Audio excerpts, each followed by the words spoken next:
Welcome to Thinking Game Trivia with me, Quizmaster Jack, and the actual penultimate week of Buzzword in 2023.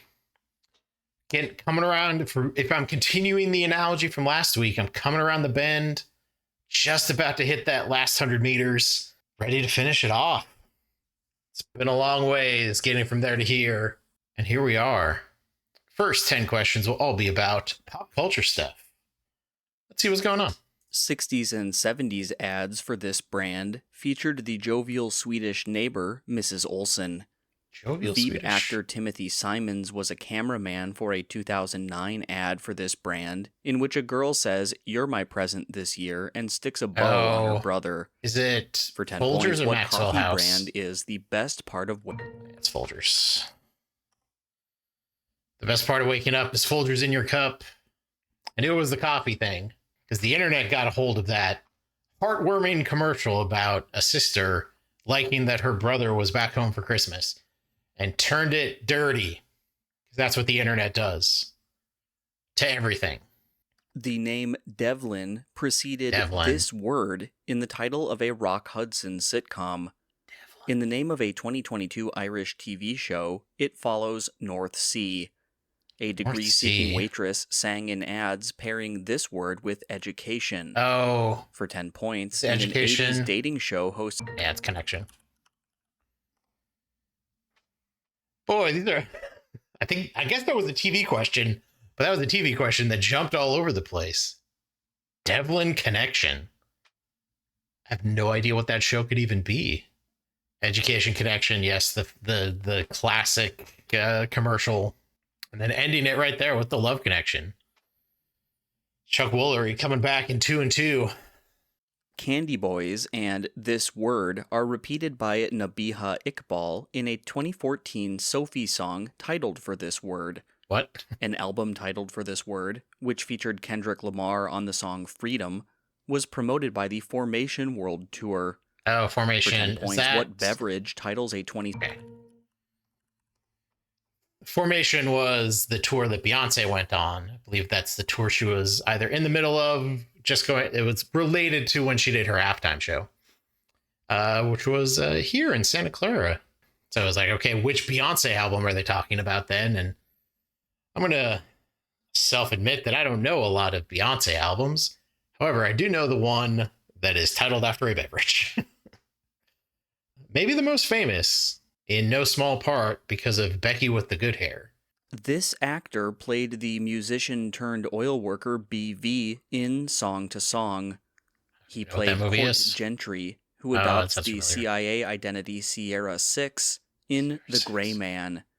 In a 2023 blockbuster, this actor plays a character who feels respected after learning about patriarchy. For 10 points... that's Ryan Gosling then. Right? Yeah, it's got to be, because they're talking about being Knuff. I don't know if that's how that actually goes. I didn't see Barbie or Oppenheimer. There's a lot of self-admission going on here, and I hope that you, my loyal viewing audience, will forgive me for my pop culture sins. That's how you be good at pop culture stuff, is still know things that you haven't interacted with. I still love getting questions like this. Like, I don't know. People have been talk about being Knuff for a long time now, so I know the basis of what happens in Barbie, so it's not like I'm completely isolated from stuff. This game was published on GitHub by 19-year-old developer Gabriele Cerulli in March 2014, a month after the release of Asher Vollmer's similar game, Threes. For 10 points, what sliding puzzle... Is that 2048? It is 2048. That was a very early for 10 points. But still not dropping. Haven't dropped a video game question in a long time. Still trying to catch the leader. A game similar to Threes. I think 2048 it's basically Threes but with twos. Yeah, and the gameplay of those is very similar. Where you're sliding things, connecting things, and now everything is a merge game and a match game and bad ad video games on mobile. This woman starred opposite Tanner Buchanan in a movie whose filming led LA to shut down a COVID testing site in 2020. This singer of the 2021 song Obsessed starred in He's All That and was a co-founder of the Hype House. For 10 points, what much-followed dancer on TikTok is named Addison? Oh, Addison Rae?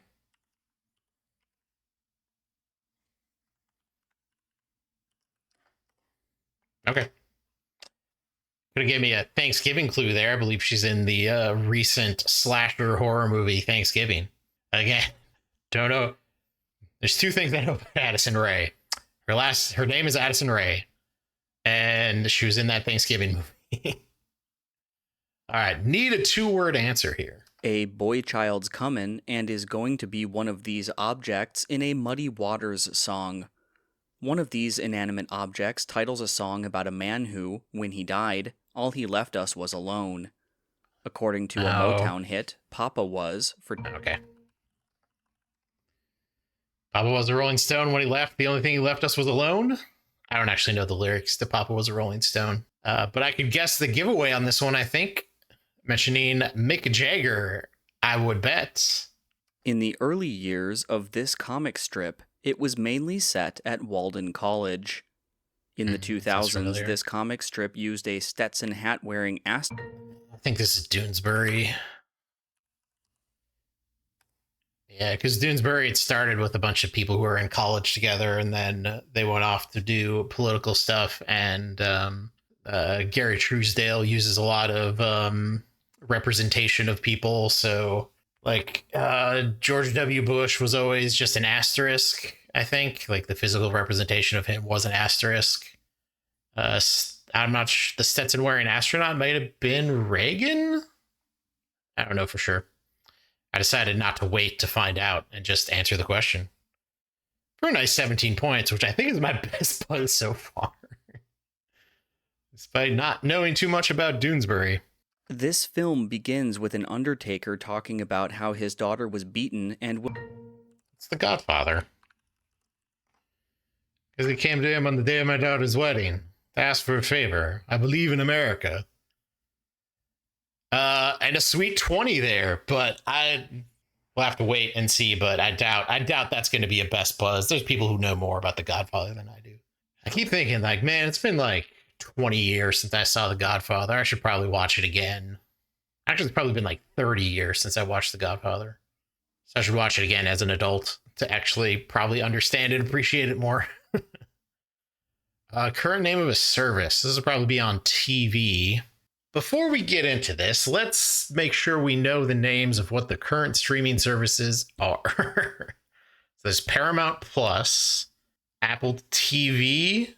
Is it Apple TV Plus? I don't know. Obviously Hulu, Netflix. What's Discovery?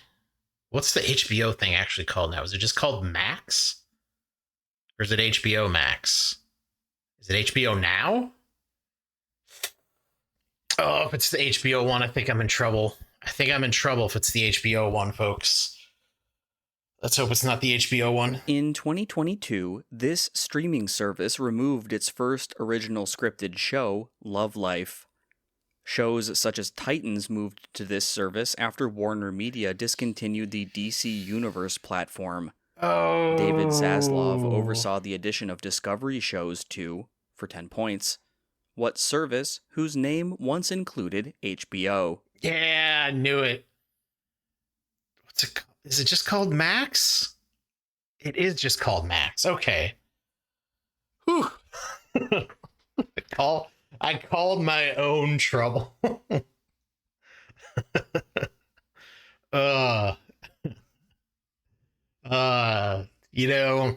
Sometimes, not to toot my own horn here, but there was going way back in time and referring to a thing that doesn't really apply, but in the very last episode of Firefly, called Objects in Space, there's a cool bounty hunter who makes his way onto the Serenity, His name's Jubal Early, and Joss Whedon in the director's commentary for it compares Jubal with River, because River has abilities that let her see the future, but Jubal is just so observant that it can feel like he's seeing the future. And Jubal Early is not a character that you should want to be associated with, but man, I feel like Jubal Early sometimes. Just knowing, being observant to almost seem prescient. A nice 10 out of 10 there. A solid score. Might actually improve.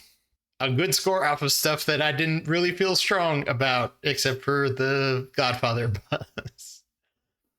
But hey, with trivia, you can know things, and that really helps you with trivia, but knowing how to play the game and figuring out where things are going to go will also really help you. And now I really know where we're going, to sports. Back again for sports. Let's take it to the pitch. At the 2017 WBC, this country lost in a semifinal to Puerto Rico for its second straight fourth-place finish, despite a home run from Vladimir Valentin. I don't know where he's from. In this home country of Bert Blyleven, baseball. Oh. All right. You just talk about Bert. I'll get a question right. More clues that involve Bert Blyleven. The only. Let's see. I did this. He's the only Hall of Famer right now who was born in the Netherlands, and that includes overseas territories of Netherlands. I don't think there's been any Curaçaoan players in the Hall of Fame. Though Kenley Jansen might be. I think Kenley Jansen is Curaçaoan, so he might technically be there. But we're getting into colonialism as to whether Curaçao counts as being in the Netherlands or not. They play for him and Didi Gregorius play for the Netherlands team. Maybe I know too much about Netherlands baseball. This Hall of Fame quarterback lost the most lopsided NFL game of all time, 73-0, to the Bears. He led the league in pass completions, defensive interceptions, and punting in 1943. Oh. For 10 points, wait. What quarterback out of TCU led Washington? I think they're just slinging Sammy Baugh. Quarterback and punter? It's got to be slinging Sammy Baugh. And it was really the only thing I know about slinging Sammy Baugh. He's the Babe Ruth of baseball. The Babe Ruth of football, let's say.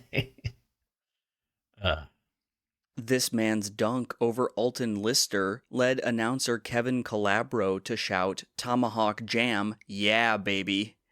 He was traded to Cleveland after his first team had signed Jim McIlvaine to form a front court with him and Detlef Schrempf. Detlef Schrempf. For 10 points, what forward was called Rain Man on the 1990s Supersonics? Rain Man on the Supersonics. Dominique Wilkins, maybe? Sean Kemp. That's a name I know. As with most of these basketball players, they're names that I have heard, but I just don't know enough about the sport to answer questions about individual basketball players.